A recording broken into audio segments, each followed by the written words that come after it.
Sin ningún tipo de duda, los Toronto Raptors han sido una de las grandes sorpresas de esta temporada 25-26. Venían de quedarse fuera, no solo de los playoffs, sino también del play-in. Llevaban varias temporadas sin poder alcanzar la postemporada y estaban en un punto donde solo les valía dar un salto de gigante. Lo hicieron de la mano de un Scottie Barnes que ha alcanzado un nivel sensacional, con Brandon Ingram y con RJ Barrett como grandes acompañantes para la rotación. El equipo dirigido por Darko Rajakovic cayó en el séptimo partido ante los Cleveland Cavaliers y ahora empieza su off-season. Hoy aquí, en Gigantes del Básquet, continuamos con nuestra serie de análisis de los equipos eliminados. Mi nombre es Sergio Rabinal. Si te gusta lo que hacemos, déjanos un like, suscríbete y un comentario con la nota que le pones a los Toronto Raptors en esta temporada. ¡Arrancamos!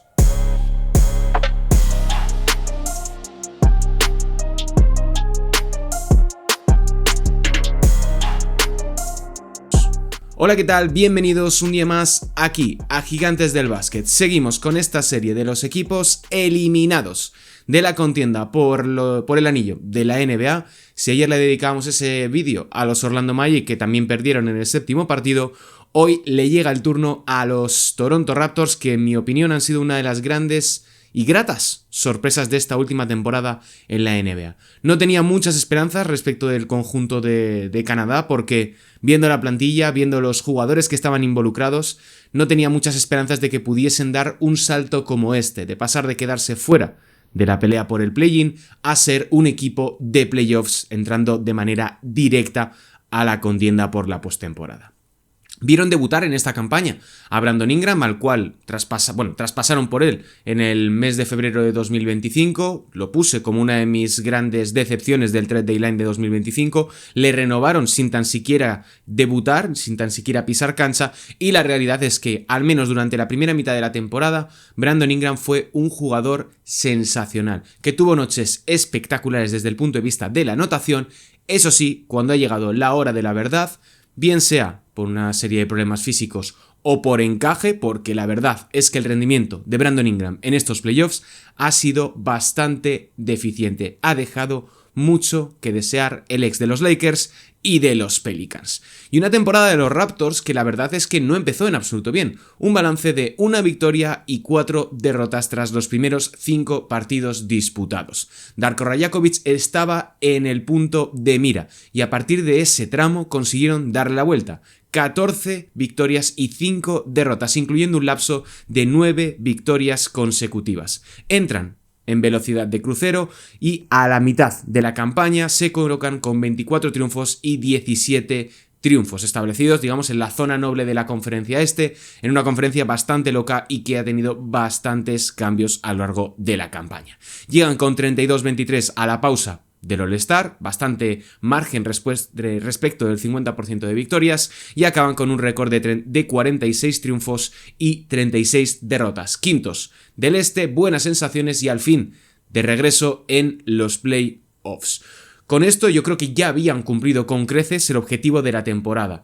Los Raptors se habían metido como quintos de la conferencia este, tenían yo creo que un buen número de argumentos suficientes como para poder ser optimistas, pero lo que vimos en los primeros 2 partidos fue bastante mejorable. Empezaron 2-0 la eliminatoria ante los Cleveland Cavaliers y ahí los de Darko Rajakovic estaban contra las cuerdas. Fue cuando vimos uno de los peores partidos de estos playoffs, donde los Cavaliers y los Raptors nos ofrecieron un dantesco espectáculo, por decirlo de alguna manera, donde los canadienses ganaron con un 32% de acierto en tiros de campo, el porcentaje de acierto más bajo desde 1948 para un equipo que ganase un partido de playoffs. Y es que el rendimiento de los Raptors durante esta postemporada solo puede entenderse desde el punto de vista competitivo. Han sido un conjunto impulsado por Scottie Barnes, impulsado también por una muy buena versión tanto de RJ Barrett como de Colin Murray-Boyles, y esto nos lleva a la razón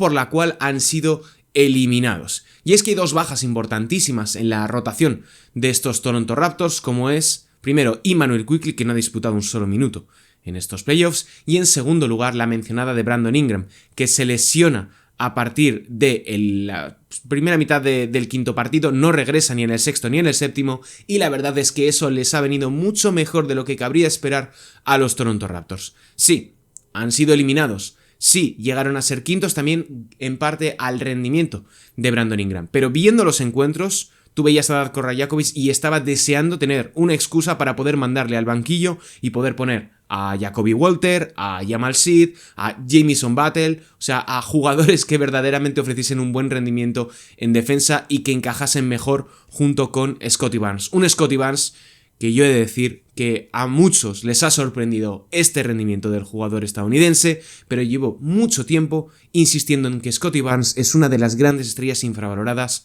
de la NBA, uno de los mejores cuatros de la competición y que sin duda tiene un futuro brillante. Muchos lo han descubierto en estos playoffs y bienvenidos al barco de Scottie Barnes. Lleva muchísimo tiempo siendo uno de los mejores two-way players de la NBA y el futuro es brillante para el jugador de los Toronto Raptors.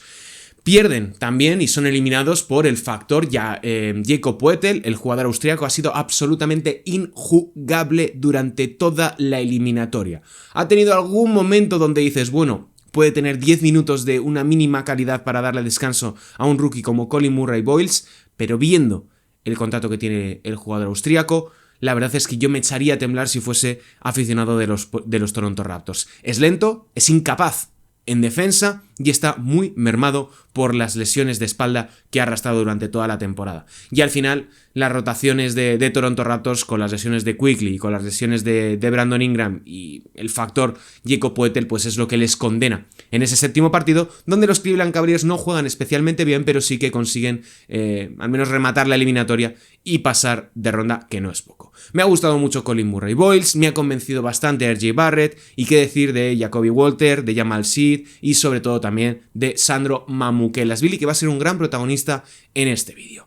Pasamos al siguiente punto de nuestro análisis de lo que pueden hacer los Toronto Raptors durante esta próxima offseason y llegamos a los agentes libres que tienen para esta campaña, los jugadores que terminan contrato. Jugadores que terminan contrato en estos Toronto Raptors, el primero de ellos, Garrett Temple, jugador fundamental dentro del vestuario, pero que sobre la cancha no ha sido importante. Creo que es momento de que Garrett Temple transicione hacia un rol más de entrenador, que pueda ser un coordinador de desarrollo de jugadores o bien un asistente de segunda fila, pero ahora mismo no se pueden permitir desde un punto de vista salarial retener a alguien que no pisa cancha como es Garrett Temple.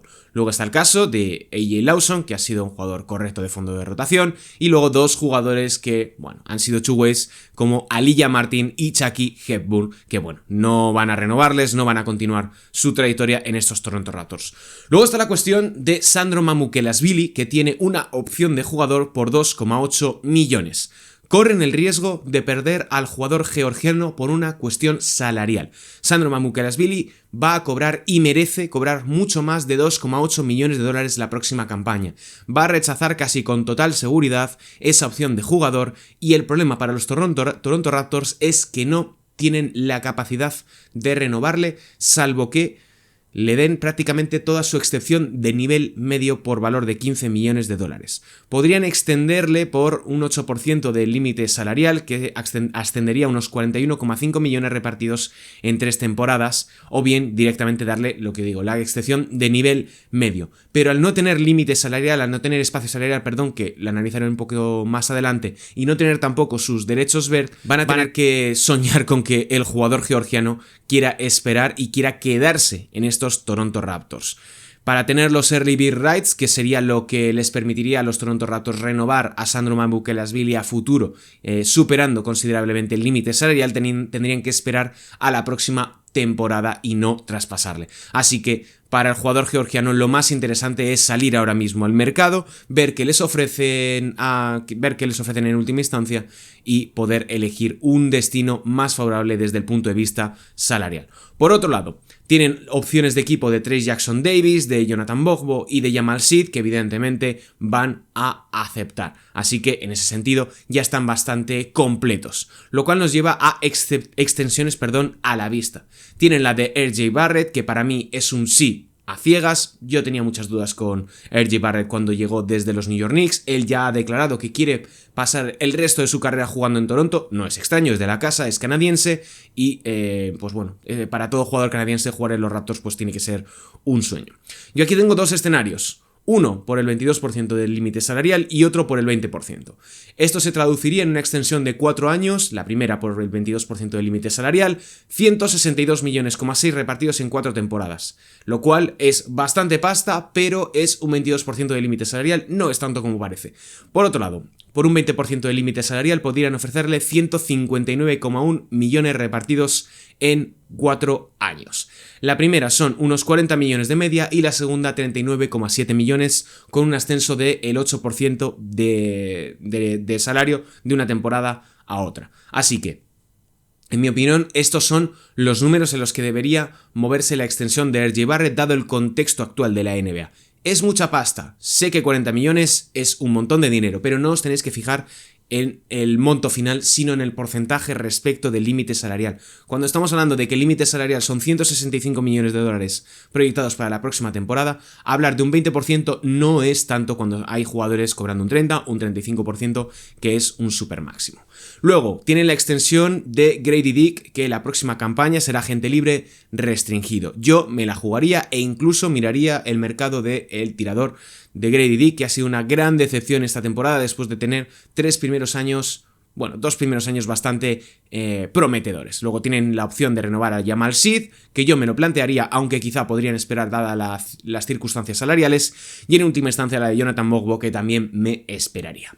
Situación salarial, ahora mismo, incluyendo la primera elección que tienen en el draft, pick número 19. Tienen 204 millones garantizados, van a estar 3 millones por encima del impuesto de lujo y van a tener 5 millones de margen respecto del primer apron del mencionado impuesto de lujo. 13 contratos garantizados a falta de las opciones de equipo y jugador. Si Mamukelashvili la rechaza serán 12, así que van a tener 3 espacios más los 3 two-ways disponibles. En ese sentido van a tener su excepción de nivel medio al completo, 15 millones y la excepción bianual de 5,4 millones.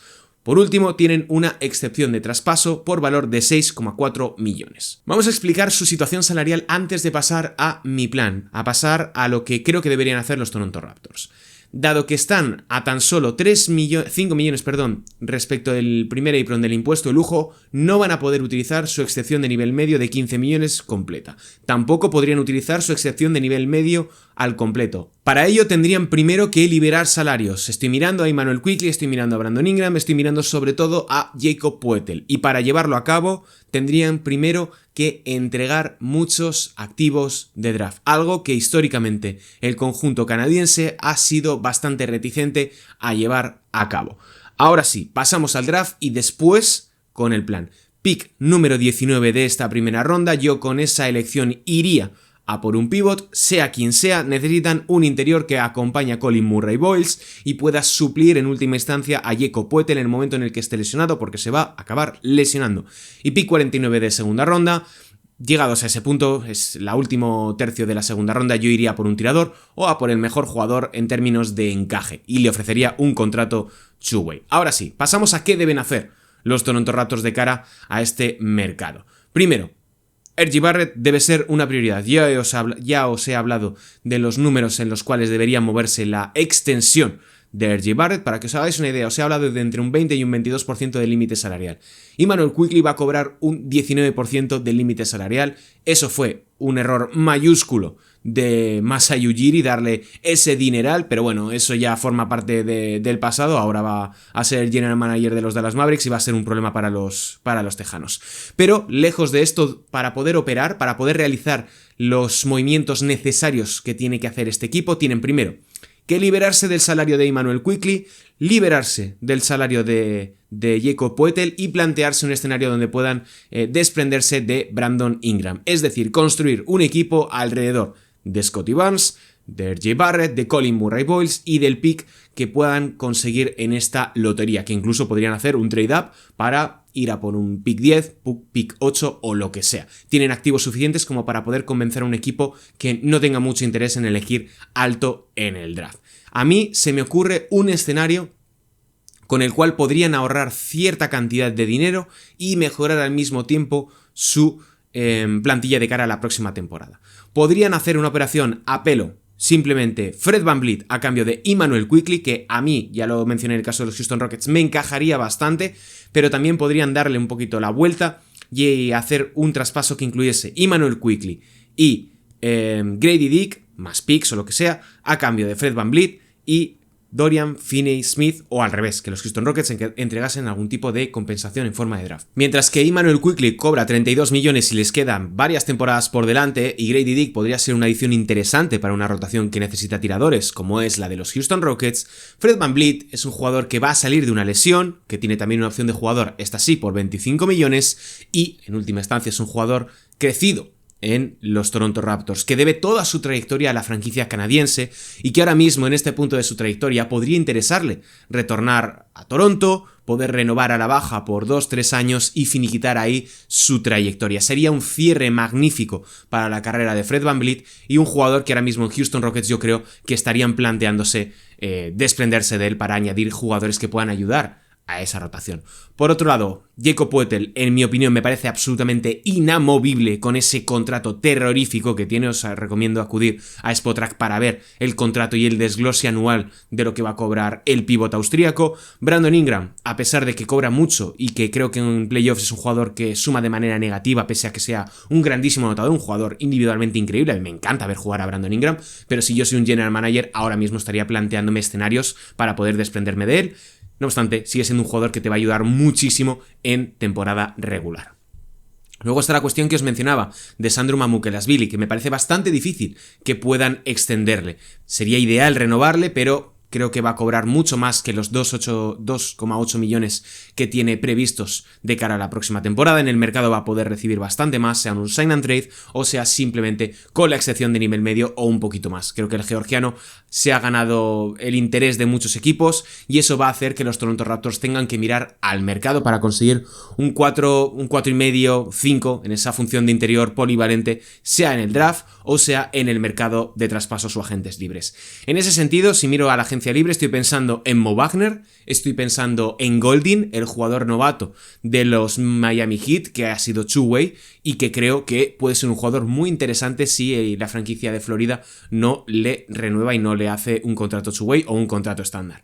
Aquí aparece también Nick Richards, si dan los números, viene de cobrar 5 millones, pero bueno, yo creo que es un jugador si le ofreces entre 6-7 millones y tienes espacio suficiente o puedes utilizar la excepción bianual, puedes quizá atarlo. Y Kevon Looney si los New Orleans Pelicans rechazan su opción de jugador, que es alguien que ahora mismo pues va de capa caída, pero creo que puede tener una guardada de cara a poder jugar en los Toronto Raptors la próxima temporada. En última instancia, y por resumir bastante lo que es la situación de los Toronto Raptors, van a tener muchos problemas, tanto esta campaña como la siguiente, de flexibilidad salarial porque son un equipo muy caro. Eso significa, como ya os he mencionado, que como están al borde de entrar en el primer apron, no van a poder utilizar su excepción de nivel medio de manera completa si continúan las cosas como están. Si simplemente añaden jugadores por el mínimo, van a ser un equipo de primer apron y eso es un enorme problema a evitar. Van a tener que realizar operaciones, van a tener que pagar por desprenderse de contratos y eso va a hacer que al menos en primera instancia los Toronto Raptors sean un peor equipo sobre papel de lo que hemos visto durante esta temporada. Pero si consiguen construir y si consiguen renovar a R.J. Barrett y, como digo, edificar todo alrededor de Scottie Barnes, de R.J. Barrett, de Colin Murray-Boyles y de ese pick número 19 que tienen para esta temporada, yo creo que no el siguiente curso. Bueno, el siguiente curso entrará en play-in porque la conferencia esta es una verbena. Pero si la siguiente campaña están en buena disposición, yo creo que podemos tener un proyecto canadiense para largo. Sería ciertamente optimista, no para la temporada 26-27, sino para la 27-28, porque los Toronto Raptors pintan bastante bien. Eso sí, tienen que hacer los deberes durante esta offseason y no va a ser sencillo. Así que bueno, hasta aquí este análisis que os traemos de los Toronto Raptors después de su eliminación. Mañana tendréis ya el NBA House con grandes claves y el resumen de todo lo que está sucediendo en los playoffs de la NBA y un contenido especial que os traeremos, este jueves de la mano de David Casas con un vídeo que es absolutamente espectacular. Mi nombre es Sergio Rabinal, esto es Gigantes del Básquet. Si te gusta lo que hacemos, suscríbete, ayúdanos a seguir creciendo en este canal, déjanos un like y un comentario con tu opinión de la temporada de los Toronto Raptors. Un saludo y hasta la próxima, chao.